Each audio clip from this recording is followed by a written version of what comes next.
This might be controversial, but I think one of the hardest things that people don't talk about when you move abroad is reconnecting with people in the culture that you left. It's one of the unspoken cons or challenges of living abroad. I don't know if you want to call them cracks, but a shift happens. You know, their life continues and your life continues, but it's in a different space, a different place. And many times it doesn't mesh back together again. And so when you're talking about things or the way that you see the world, it makes it difficult to like really connect together again. And so I think this is one of the hardest things about moving abroad that people don't talk about. And it's something that it's inevitable, I feel. It may not happen with you and everybody in your family or with like all your friends or whatever, but it will happen. And it will happen with a relationship that you value. It's unexpected, but it will happen with at least one of them. And you will have to confront and deal with that.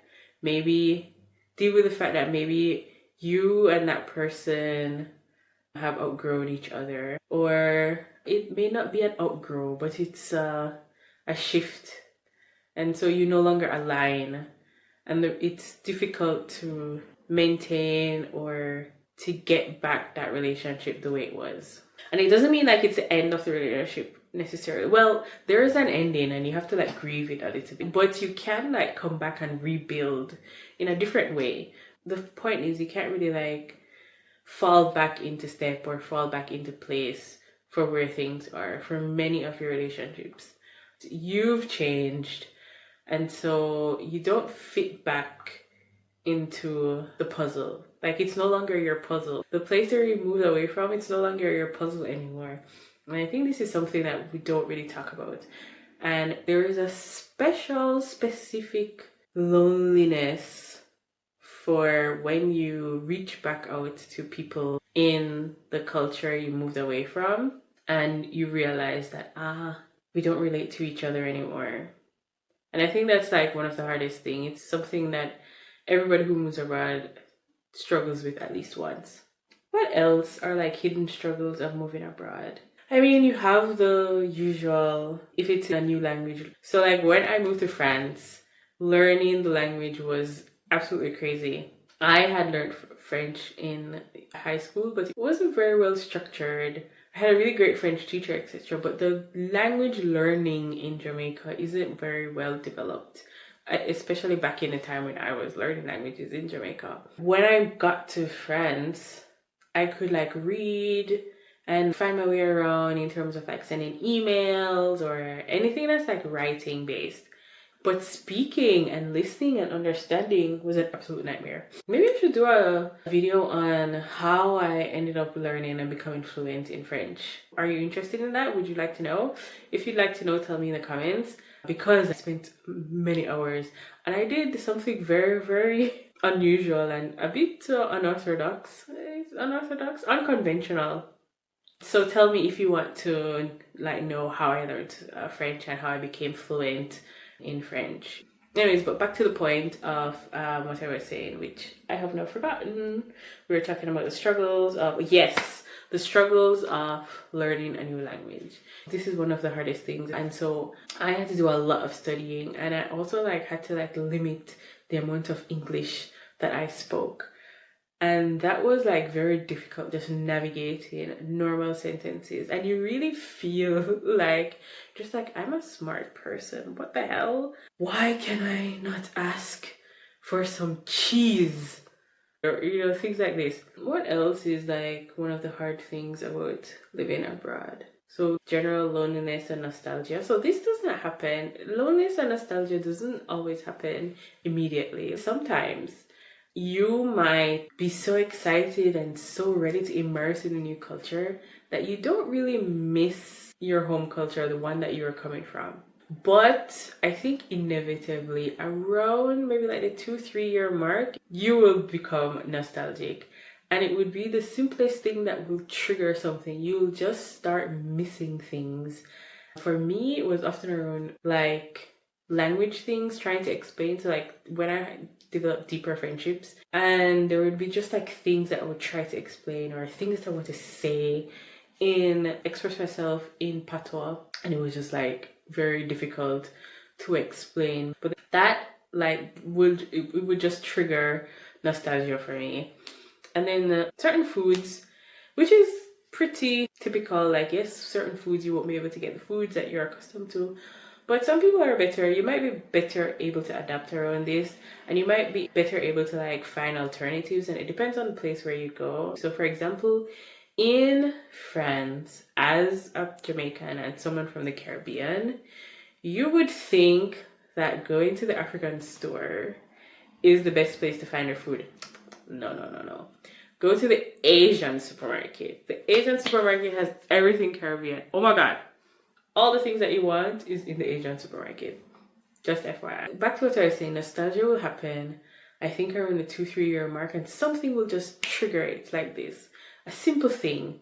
You go someplace or you meet up with friends or family from your home culture, and then you're about to leave, and that's when you feel triggered. Even though you probably met them up before, several times before, somehow this trip, this time, triggered something. So nostalgia alone, this is a struggle, but you may not have it as soon as you move abroad. It really depends on like what type of person you are and how immersed you are in the new culture, how soon you'll have nostalgia or feel lonely. Another struggle is kind of linked to loneliness is getting sick and probably not having the type of care that you're used to. Like the care that you're given, you know, where you are abroad could be objectively better, right? But that sort of like familiarity when you're sick, sometimes that's like really hard. Kind of like, you know, the chicken soup or the tea that you have when you're sick back home, and it's just this specific flavor, this specific type of familiarity and comfort that's missing, and that's like difficult to deal with, I would say. Another thing this which is like difficult, it's a challenge, and it's confronting and dealing with the different like identity shifts that you go through when you live abroad. I'm not talking about the identity shift because you've changed and you're a different person, and so you don't relate to people back home or your family, or you have that kind of like difficulty. It's not really that, but internally confronting and dealing with the way your worldview shifts, the way your worldview changes and adapts to the culture. Like there's some sort of like clash that happens, and coming to terms with that can be quite challenging because we are always like attached to certain identities and certain views and visions of ourselves, right? But inevitably when you like live abroad, that will shift. Who you thought you were will not be the same. Many times you're surprised about who you are now. There are certain things or certain parts of yourself that you can only tap into when you live abroad. And that's like a really great thing. But it's also internalizing that and accepting that and merging that into your new identity is something quite difficult to do. And it can be challenging if you're doing it on your own. And it's something that you have to do on your own. But you know, like you don't have like your family or your friends around, that can add to the layer of complexity. And yeah, that kind of makes it difficult going through different identity shifts. Friendships. Friendship is interesting abroad. Forming friendships sometimes can be very difficult depending on like the culture. So for example, when I lived in India, it was very difficult for me to make friends with Indians. The place where I worked was relatively international, and so we had French people there, we had Colombian, and so we formed strong, we banded together as international people in India. But it was still kind of like difficult to make friends with Indians.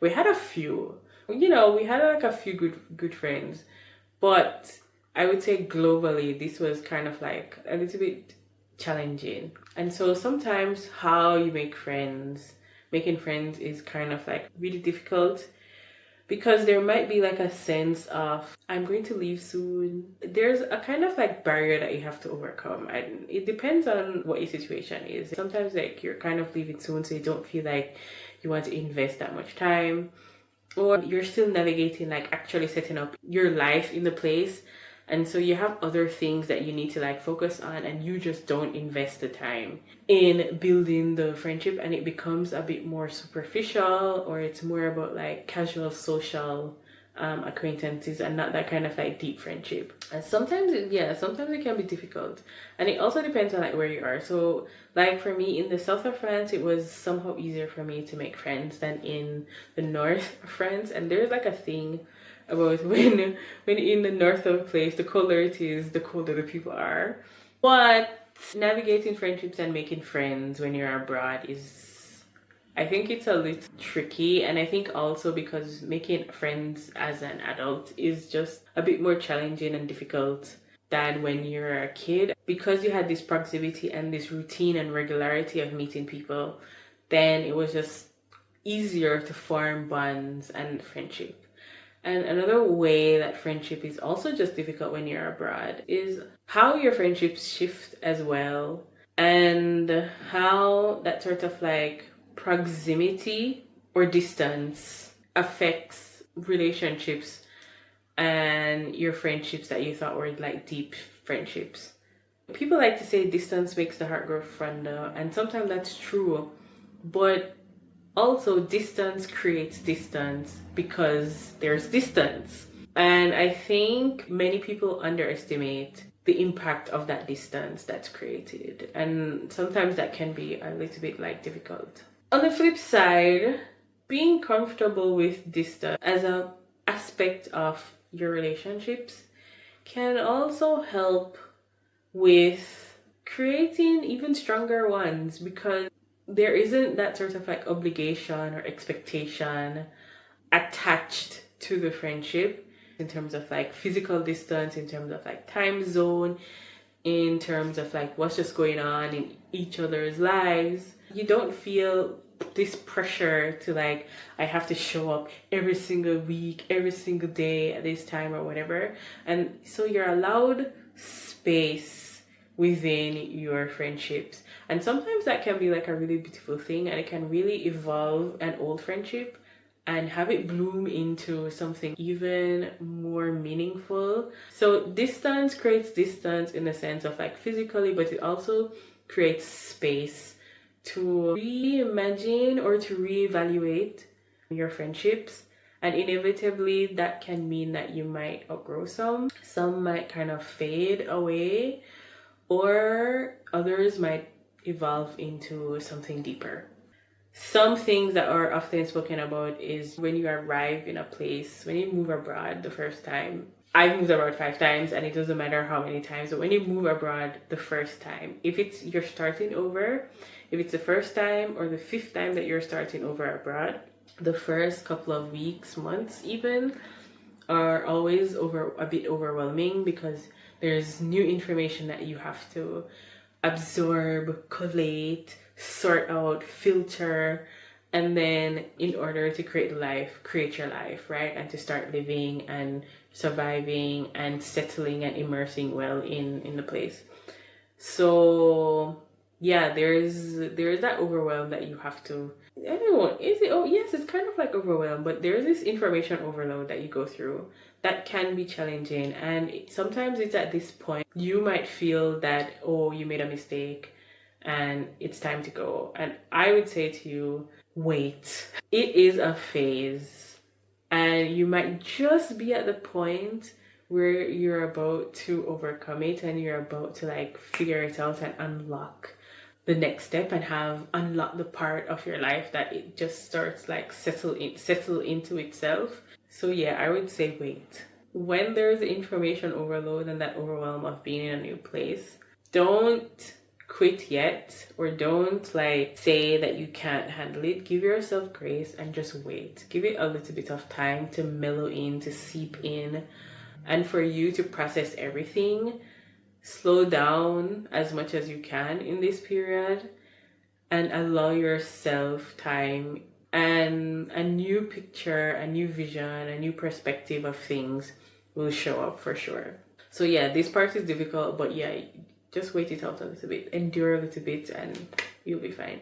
I'm going to leave it to you to ask me in the comments, like if there was something that you were thinking I would touch on, or if there's, you're curious, like, is this actually something that's really, really challenging? Or if you have an experience to share that you had a challenging moment when you lived abroad, share it in the comments and I will respond for sure. I will catch you on the next chat. Ciao, ciao.